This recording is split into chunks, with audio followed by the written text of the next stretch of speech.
In today's video, I am going to be breaking down a Princeton chin action basketball play that I know you're going to absolutely love. This is going to be great for like a more advanced middle school or pretty much any high school level team or higher. So let's get down, let's check this out. If you want a defense that's really good and able to stop something like this, make sure to go check out my Unbeatable Basketball Zone Defense book.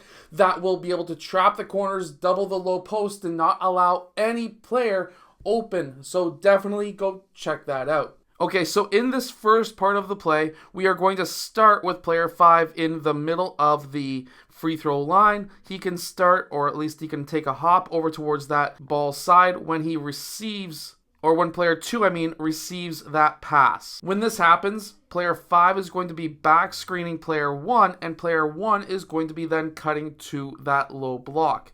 While this is happening, player 2 is going to be passing that ball over to player 4. While this is happening now, obviously, player 1 would be an option for player 4 to pass to, and then they would be able to score. This would be kind of the first option. If this doesn't happen, player 1 is going to then clear out towards that ball side corner, and we're going to have a screen by player 5. Player 2 is going to then use that screen and pop out to the opposite side of player 5. You can either pass that ball to player 2 before he uses this screen, or this can be a lob pass over top of player 5 to player 2. Personally, considering that this would be a wing to point pass, this would be risky in my opinion.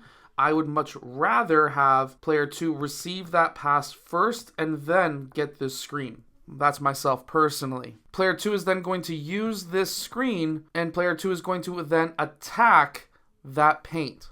Meanwhile, player 5 is going to be rolling off towards the left side of the key. I want him on this side because player 2 can attack this side. So player 2 will be attacking off, and this gives a lot of different options. So, number 1, if player 3's man comes in to try and defend player 2, this is a kick-out pass, especially if player 3 drifts.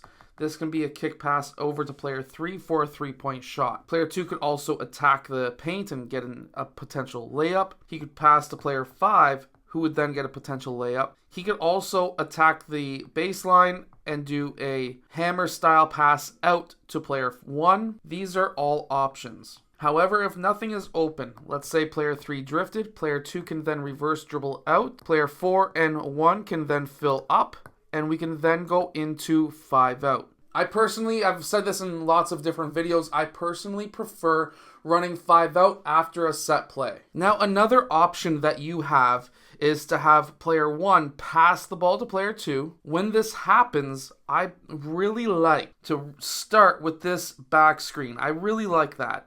However, instead of player 4 getting that pass right away to pass down to player 1, what you can do is to have player 4 set up that screen for that down screen, and then player 1 can curl off. When this when this screen happens, player 4 is going to then clear out to the opposite side of the key, or the opposite side of the court. Player 3 is going to lift just a little bit. And then when player 2 makes this pass over to player 1, player 5 is then going to set the back screen for player 2, and player 2 is going to cut to the basket. When this happens, player 5 is going to then pop out, and this gives player 1 two different opportunities. He can either pass to player 2, who is cutting to the rim, or he can pass to player 5 that can get you a three-point shot. So this gives you multiple different opportunities to be able to score from. If you want to be able to stop plays like this, make sure to go check out the Unbeatable Basketball Zone Defense book. That is going to be basically a defense that's going to double the low post and trap the corners, and it's going to force players into those spots so that you can get a lot of steals and the other team gets a lot of turnovers. So definitely go check that out down in the description below. Anyways, I'll see you guys again in my next video. Hit that like button and subscribe.